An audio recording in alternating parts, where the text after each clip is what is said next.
Salam dan bahagia Ibu dan Bapak guru hebat. Halo, Assalamualaikum warahmatullahi wabarakatuh. Apa kabar rekan-rekan semua? Semoga sehat selalu ya. Halo, kami dari kelompok SDN 3 Panembahan.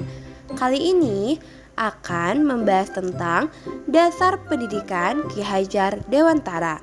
Siang-siang pergi kondangan, pulangnya beli kue ketan.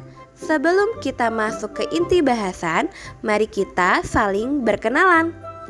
Satu kelompok kami beranggotakan 5 orang.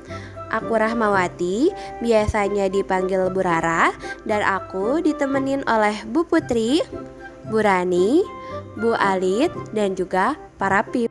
Nah, masuk materi inti ya. Mari kita simak bersama-sama. Dasar pendidikan Ki Hajar Dewantara. Ki Hajar Dewantara dikenal dengan somboyan ing ngarso sung tulada ing madya mangun karsa tuturi handayani. Ini adalah filosofi yang sangat mendalam tentang bagaimana pendidikan seharusnya membentuk karakter dan moral. Dalam semboyan ini mengajarkan bahwa pendidikan harus memberikan teladan, membangun semangat, dan memberikan dukungan kepada peserta didik agar mereka bisa berkembang secara mandiri. Pertama, kita akan mulai membahas dari kualitas pendidikan Indonesia. Salah satu masalah yang sering menjadi sorotan adalah ketimpangan kualitas pendidikan antar wilayah. Di satu sisi, ada sekolah-sekolah di perkotaan yang memiliki fasilitas memadai, tetapi di sisi lain, banyak sekolah di daerah terpencil atau 3T yang masih kekurangan guru dan sarana belajar, sehingga adanya ketidakmerataan memberikan akses pendidikan. Ki Hajar Dewantara meyakini bahwa pendidikan harus mampu memerdekakan setiap individu, memberi mereka kesempatan yang sama untuk berkembang. Tetapi ketimpangan ini jelas menunjukkan bahwa cita-cita tersebut belum tercapai sepenuhnya. Lalu, bagaimana dengan kualitas pendidik itu sendiri? Menurut Ki Hajar Dewantara, setiap orang adalah guru, setiap rumah adalah sekolah. Ini menekankan pentingnya peran guru sebagai pembimbing, teladan, memiliki akhlak yang baik, dan motivator. Namun, dalam kenyataannya, kualitas tenaga pendidik di beberapa daerah masih belum merata. Beberapa guru masih belum bisa mencerminkan peran guru yang sesungguhnya.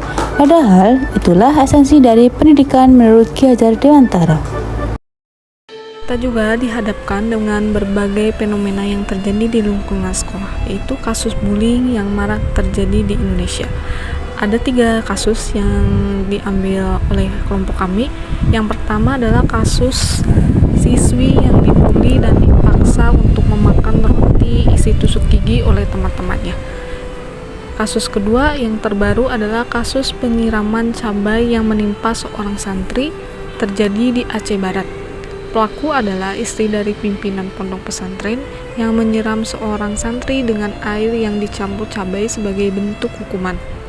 Yang sering terjadi di dunia pendidikan yaitu kasus-kasus mengenai perundungan dan senioritas, terutama di pesantren.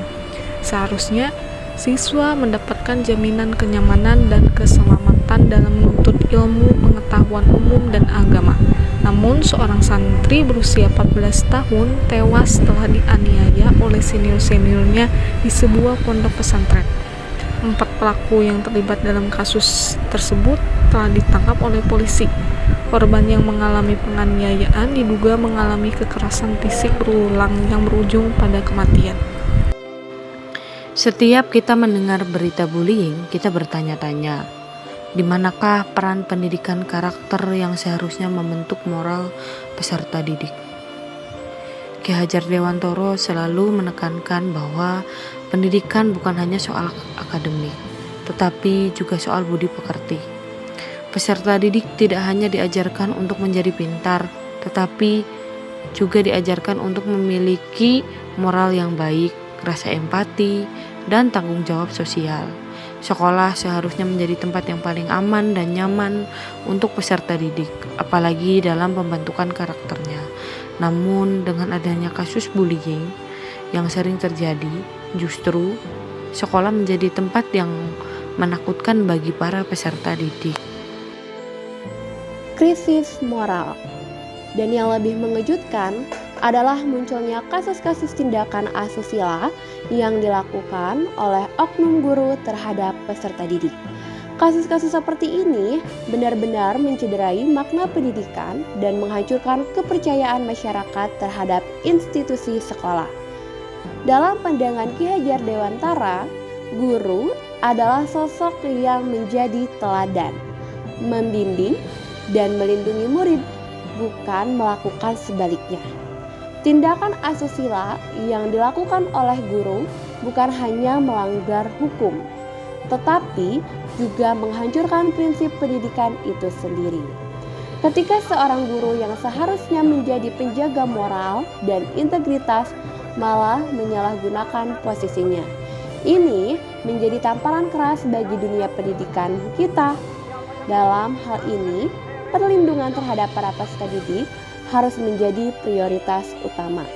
Dan langkah-langkah preventif harus diambil, mulai dari pengawasan yang lebih ketat hingga pemberian sanksi yang tegas bagi pelaku.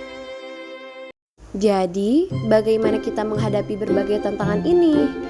Pendidikan bukan hanya sekedar memberikan pengetahuan, tetapi juga soal membentuk manusia yang berkarakter baik sesuai dengan pemikiran Ki Hajar Dewantara tentang pendidikan karakter. Perlu ada upaya yang lebih serius dalam meningkatkan kualitas pendidikan, terutama di daerah terpencil agar peserta didik di Indonesia mendapatkan kesempatan untuk belajar dan berkembang. Selanjutnya, perlindungan terhadap peserta didik harus menjadi prioritas utama dan sistem pendidikan kita harus mengambil tindakan yang lebih tegas untuk mencegah kasus-kasus tersebut terjadi lagi di masa depan. Baik, Bapak dan Ibu guru hebat, sekian presentasi dari kelompok kami, yaitu dari SD Negeri 3 Panembahan. Apabila ada kekurangan dan kelebihannya, mohon dimaafkan. Sekian, wassalamualaikum warahmatullahi wabarakatuh.